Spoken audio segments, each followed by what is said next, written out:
하고 싶은 일 말고 잘하는 일을 해. 영화 VIP에 나왔던 명대사인데요. 주식을 잘하는 주식 고수가 될 수 있도록 필살기 고수회전에서 도와드릴게요.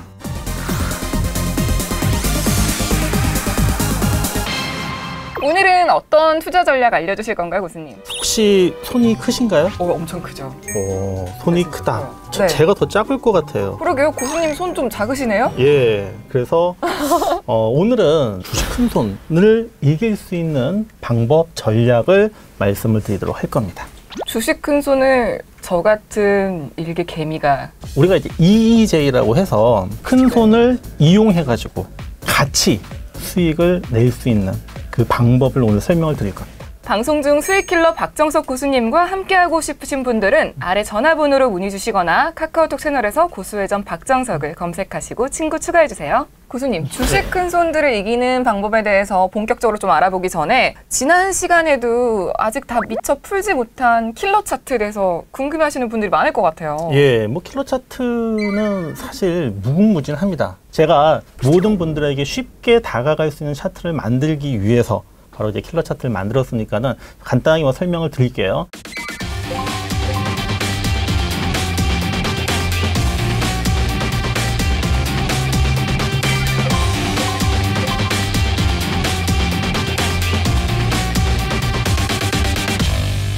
킬러 차트에 대해서 또 알려주실 꿀팁이 있으신가 봐요. 네. 오늘은 제가 또 한 가지 꿀팁을 가르쳐 드리도록 하겠습니다. 오늘 킬러 차트의 꿀팁은 바로 빨투파입니다. 빨투파요? 무슨 조직폭력배 이런 아니면 무슨 예, 개파인가요? 저는 이제 불공파? 수익 킬러잖아요. 제가 속해 있는 조직의 네. 이름이 빨투파입니다. 빨투파가 뭐예요? 뭐의 약자예요? 빨간색 화살표가 2개, 그다음에 파란색 화살표가 1개가 나왔을 때 파란색 신호가 나오면 사면 안 되잖아요. 그런데 순서가 있어요. 빨간색이 동시에 2번은 나올 수가 없거든요. 네. 빨간색 한 번, 파란색 한 번, 그 다음에 또 빨간색이 나왔을 때 이것이 바로 빨투파 신호가 됩니다. 요 3개의 이 조합이 4개의 캔들 안에서만 만들어지면 주가는 조만간에 굉장히 큰 시세가 나올 가능성이 높아지게 됩니다. V원택이라고 하는 일본 차트인데요. 7,500원 전후에서 빨간색, 파란색, 그 다음에 또 빨간색, 자, 이렇게 화살표가 나왔습니다. 이 종목 같은 경우에요. 네. 보니까는 7,500원에서 10,000원까지 주가가 좀 강하게 급등을 했었고요. 그 다음에 일본뿐만 아니라 주봉에서도 우리가 확인할 수가 있거든요. 자, LG화학 주봉 차트에서 보시면은 빨투파가 바로 35만 원 정도에서 좀 나와서 70만 원까지 주가가 바로 상승했었고요. 그러니까 자주 나오지는 않는 빨투파 신호인데 한번 나와주면은 강렬한 주가의 상승을 만들어내는 하나의 꿀팁 신호입니다. 이렇게 빨투파 신호가 떴을 때 매수는 그러면은 어느 쪽에서 언제 해야 돼요? 첫 번째 빨간색 화살표가 떴을 때 자, 이때도 원래는 매수 신호이죠. 그쵸. 그때도 매수를 일단 하고요. 두 번째 화살표가 빨투파 패턴에서 나왔다.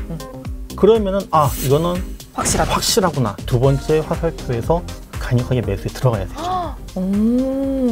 SK 바이오팜이라든지 그리고 네. 카카오 관련주라든지 하반기에 신규 상장하는 종목들이 꽤 있는 걸로 알고 있는데 이 종목들을 킬러 차트로 또 수익을 챙기는 게 가능한가요? 자, 이제 킬러 차트의 원리는 네. 12평과 42평이 가장 기본인데 최소한 12평이 만들어지려고 하면요.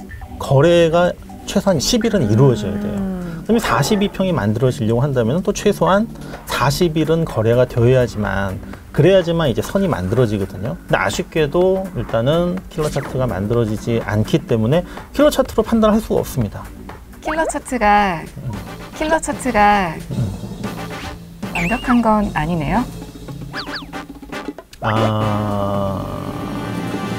방법이 있습니다. 신규 상장 종목이 킬러 차트가 적용이 안 된다라고 좀 약간 구박을 하신 것 같아요. 구박이라뇨. 예. 질문이죠. 그렇지만 분봉 차트를 킬러 차트로 대입해서 대응을 하시면은 신규 상장 종목도 가능합니다. 몇 분봉이었죠? 만약에 오늘 당일이다. 네. 오늘 당일 상장했다.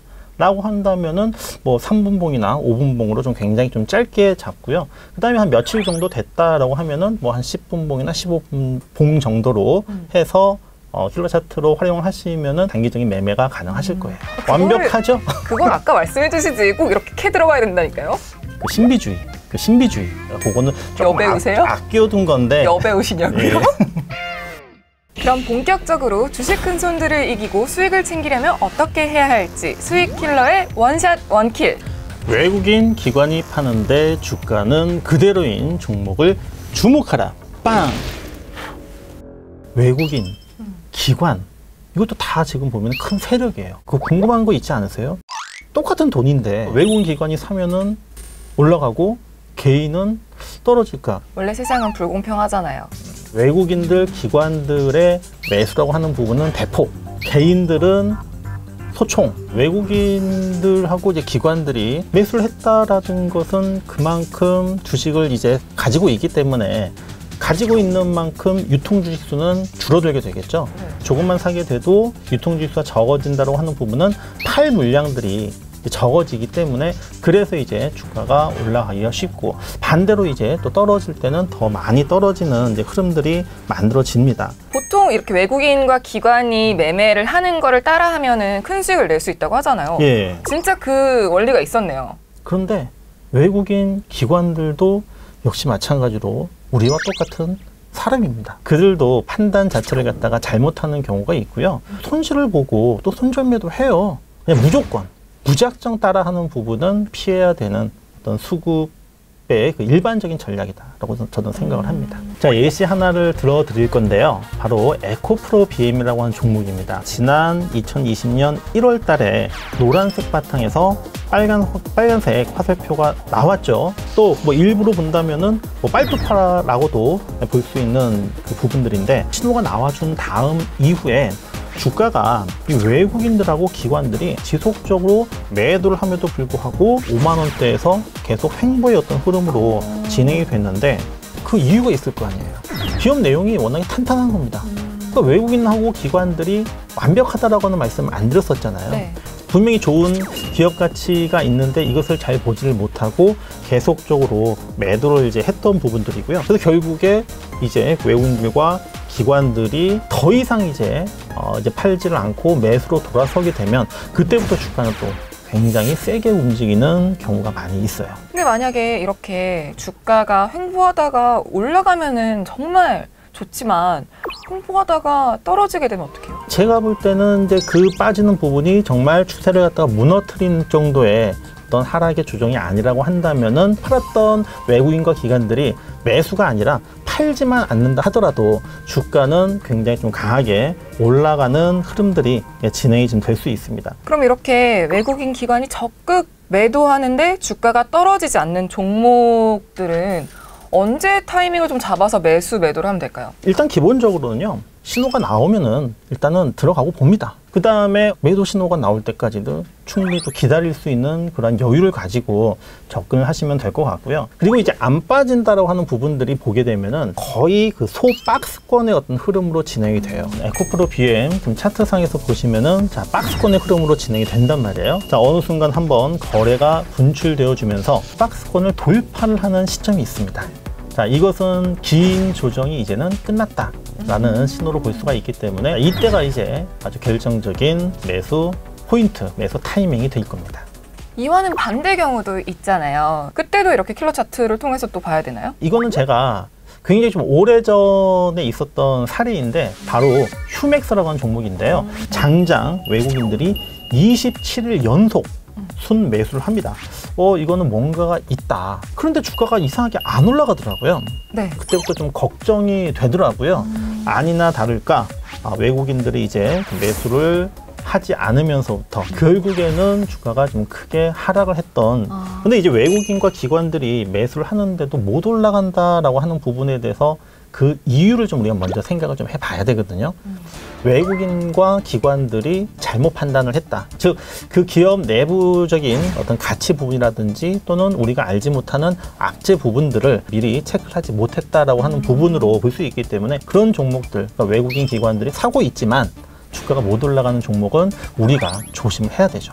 이럴 때는 그러면은 매수 매도 타이밍을 어떻게 잡아야 되죠? 자, 매수와 매도 타이밍을 잡는 방법은 단 한 가지입니다. 킬러 차트? 그렇죠. 사례로 봤었던 휴맥스 같은 경우에도 결국에는 매수 신호가 유지가 되다가 외국인들의 매수 강도가 떨어지면서 킬러 차트상으로 신호가 나오거든요. 여기에 충실해서 그냥 매도하고 나오는 것이 큰 손실을 방어할 수 있는 유일한 길이다라고 보시면 됩니다. 이런 경우도 있잖아요, 교수님. 왜 기관과 외국인이 동시에 매수를 하면 정말 좋을 것 같은데 둘이 손발이 좀 안 맞을 때. 네, 그런 경우가 굉장히 많이 있습니다. 단기적인 흐름과 그다음에 좀 중장기적인 흐름을 좀 따로 봐야 될 것 같아요.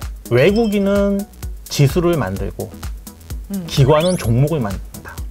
라는 이런 얘기가 있거든요. 화학 와닿네. 예, 네. 그래서 외국인들은 이제 시장을 산다라고 이제 보시면 되고요. 그다음에 기관들은 이제 종목을 사기 때문에 단기적으로 봤을 때는 기관, 그다음에 좀 더 긴 흐름에서 보겠다라고 하면은 외국인을 선택하시면 될 거예요. 이외에도 수익 킬러의 또 다른 꿀팁들을 알고 싶다면 아래 전화번호로 전화 문의 주시거나 카카오톡 채널에서 고수회전 박정석을 검색하시고 친구 추가해 주시기 바랍니다.